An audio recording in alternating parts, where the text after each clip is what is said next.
Masya Allah, muslimin muslimat, hati kita selalu berubah-ubah, selalu bertukar-tukar. Masya Allah. Cuba kita baca.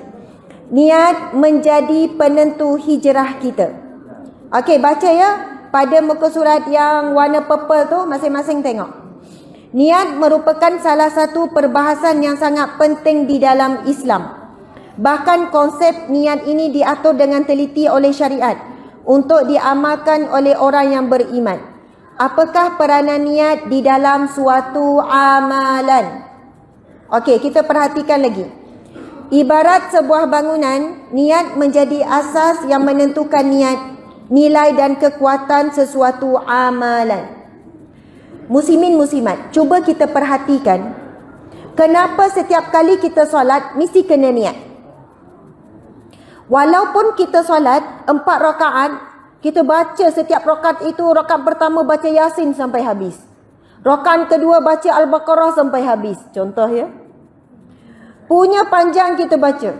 Bila dekat tahiyat baru kita teringat, tadi niat ke tidak ya? Macam tak niat lah. Saya tanya, sah atau tidak solat tu? Tidak sah. Walaupun solatnya lama, walaupun solatnya tadi itu paling khusyuk lah, lupa semua perkara, tetapi tertinggal niat saja, solat itu tidak sah dan tidak diterima Allah. Sebab itu, walaupun ibadat solat kita buat banyak kali, 5 kali sehari, wajib perbaharui niat. Kadang-kadang mungkin kita fikir, kenapa perlu lagi beria-ia pasal niat? Sedangkan bila kita solat, kita memang buat ibadah, bukan buat maksiat. Kita bukan buat perkara-perkara yang melalaikan.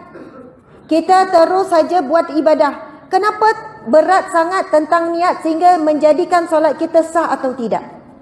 Kerana subhanallah, tanpa niat, kita menjadikan suatu ibadat itu adat sahaja. Kalau bukan kerana niat, ibadat itu nilainya adat. Contoh ya muslimin muslimat, kita bimbang juga, kita istighfar itu adat saja, dah jadi kebiasaan. Marah anak pun astagfirullah, marah. Tengok suami tak sangkut kain plekat bergulung, astagfirullah. Agak-agak itu ibadat ke adat? Adat. Sudah biasa sebut astagfirullah. Sampaikan kita sebut bukan dalam keadaan memohon istighfar, mohon ampun. Sebab itu ketika kita menyebut lafaz astagfirullah, bermaksud aku mohon ampun daripadamu ya Allah. Mesti dengan rasa khusyuk, hati itulah sedang meniatkan apa? Niat mohon ampun. Kadang-kadang kita sebut zikir, ya Allah, ya Allah, ya Allah, tapi bukan ingat Allah. Hanya lidah itu menjadi kebiasaan menyebut nama Allah. Sebab itulah niat menjadi dasar kepada semua apa yang kita lakukan. Kalau kita masak, walaupun tak sebut secara rasmi, sahaja aku masak kerana untuk mendapat redha-Mu Allah. Sesungguhnya aku masak ini ya Allah untuk mendapatkan pahala supaya dapat syurga, dapat rahmat, dapat pahala. Walaupun tak sebut begitu, tapi hati tu terlintas, masak ini kerana Allah, mengharapkan pahala daripada Allah. Bila suami tak puji pun tak apa, sebab kita tahu yang memuji kita adalah Allah. Apabila kita berniat melakukan sesuatu kerana Allah. Allahu Akbar. Okey, kita tengok lagi. Contohnya, seseorang yang memakai minyak wangi, jika niatnya supaya bertambah khusyuk, mengikut sunnah Rasulullah sallallahu alaihi wasallam dan tidak mahu jemaah dalam safnya terganggu akibat bau yang tidak menyenangkan, maka ia dikira sebagai ibadah. Pakai minyak wangi bagi lelaki, hari ni hari Jumaat kan? Disunatkan orang lelaki pergi ke masjid berpakaian paling indah, macam mau akad nikah. Subhanallah, betul tak Tuan Imam? Betul, Masya Allah. Setiap hari Jumaat dia rasa macam pengantin baru. Rasa saja ya, jangan buat betul-betul. Rasa saja. Bila hari Jumaat, isteri gosok baju Melayu, gosok samping, siapkan pakai minyak wangi di pakaian tu. Subhanallah, sikatkan rambut suami. Minyakkan rambut suami, buat atau tidak? Masya Allah. Pernah tak isteri-isteri minyakkan rambut tuan-tuan? Oh, kena tarik rambut ada? Masya Allah. Subhanallah. Oh, sudah botak. Masya Allah, lagi kesian suami sudah botak. Subhanallah, itu kan sunnah Nabi. Kita dah jelaskan pagi tadi. Antara sunnah Nabi dengan isteri, saling sikat rambut, saling meminyak wangikan. Rasulullah pun menyapukan minyak wangi pada isteri, isteri sapukan minyak wangi pada suami. Tapi kita sekarang terbalik. Bila suami wangi-wangi, nak pergi mana wangi-wangi ni? Aham. Orang lelaki cakap. Awak ni dekat rumah busuk. Bila pergi... Ya, nak azan ya? Subhanallah. Azan dulu, silakan. Subhanallah. Amin ya Allah, amin. Subhanallah. Di masjid semalam saya ada berkongsi. Saya kira ramai juga yang dah datang semalam. Siapa yang hadir juga di masjid? Darul Hana, angkat tangan. Siapa yang sudah hadir di Masjid Darul Hana? Subhanallah. Okey. Jadi tidaklah seramai mana, jadi saya boleh ulang sikit ya. Nabi SAW bersabda, barang siapa yang setelah azan lalu membacakan sebagaimana doa setelah azan yang kita bacakan itu, Allahumma rabba hazihi da'wati tamah sampai akhir tu. Kalau kita tak ingat, sebab doa tu bukan senang juga nak hafal ya. Lagi-lagi kalau mu'alaf yang baru nak belajar, sebab sebutannya pun ada yang susah. Jadi kita boleh saja buka YouTube, dengar, kemudian belajar-belajar ikut.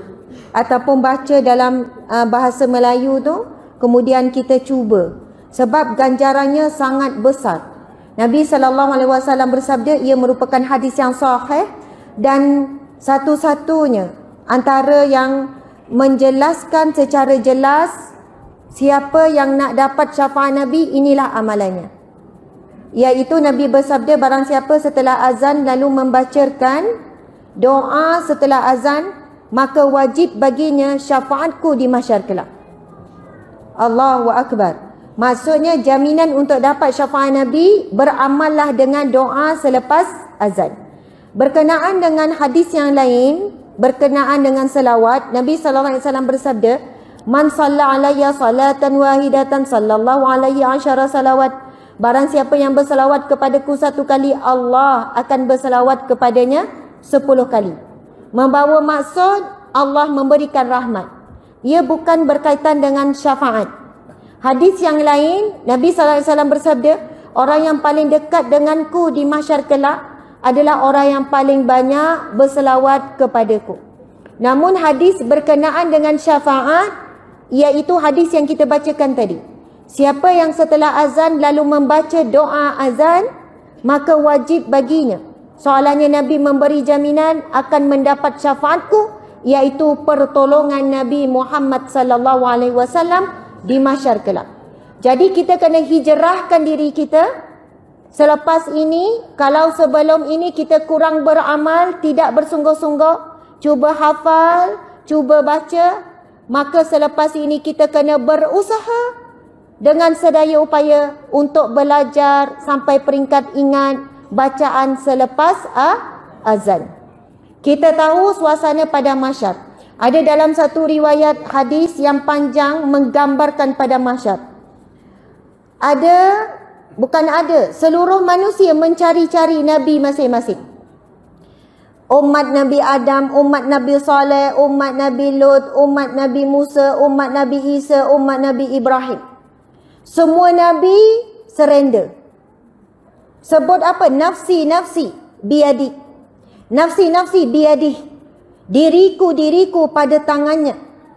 Aku sendiri tidak boleh menjamin diriku pada hari ini. Yang mana hari ini Allah menunjukkan kemukaannya tanpa belas kasihan. Maksudnya, apabila Allah tunjukkan kemurkaannya di mahsyar kelak, Allah benar-benar menunjukkan maha murka Allah. Tetapi bila Allah menunjukkan rahmatnya, Allah menunjukkan betapa maha rahmatnya Allah kepada hambanya. Subhanallah. Kemudian dijawab oleh salah seorang Nabi, Carilah seorang manusia yang bernama Muhammad. Hanya dia saja yang boleh memberi pertolongan kepada manusia yang lain. Sebab itu kita sangat memerlukan pertolongan Nabi Muhammad sallallahu alaihi wasallam.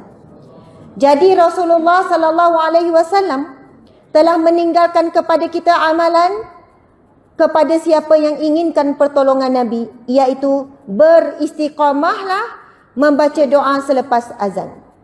Dan selepas wuduk jangan tertinggal lagi baca doa. Kerana apa? Nabi SAW bersabda, barang siapa selepas wuduk lalu membaca doa wuduk. Macam mana doanya? Asyhadu an la ilaha illallah wa asyhadu anna Muhammadan abduhu wa rasuluh. Allahumma ja'alni minat tawwabin waj'alni minal mutatahhirin waj'alni min ibadikas salihin. Allahu Akbar. Tetapi menurut hadis yang sahih, kalau kita baca sekadar asyhadu an la ilaha illallah wa asyhadu anna Muhammadan abduhu wa rasuluh, itu pun sudah mendapat kesempurnaan bacaan doa selepas wuduk. Tapi jika ditambah itu berdasarkan riwayat yang lain, maka kita mendapat doa yang sangat terbaik. Doa apa tu?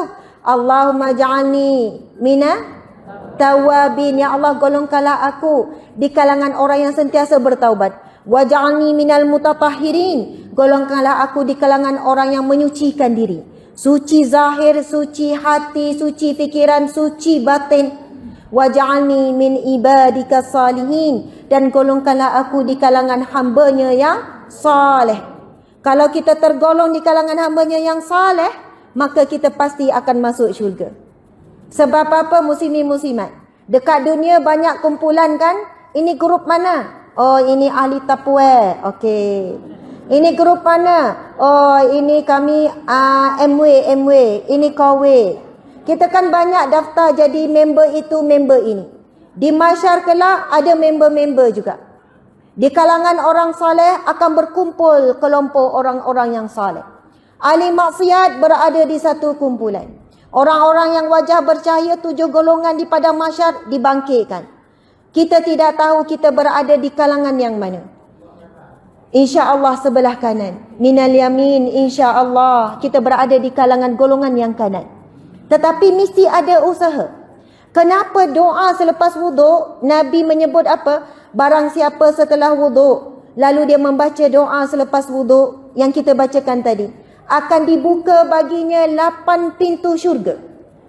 Allahu Akbar. Takbir. Allahu Akbar.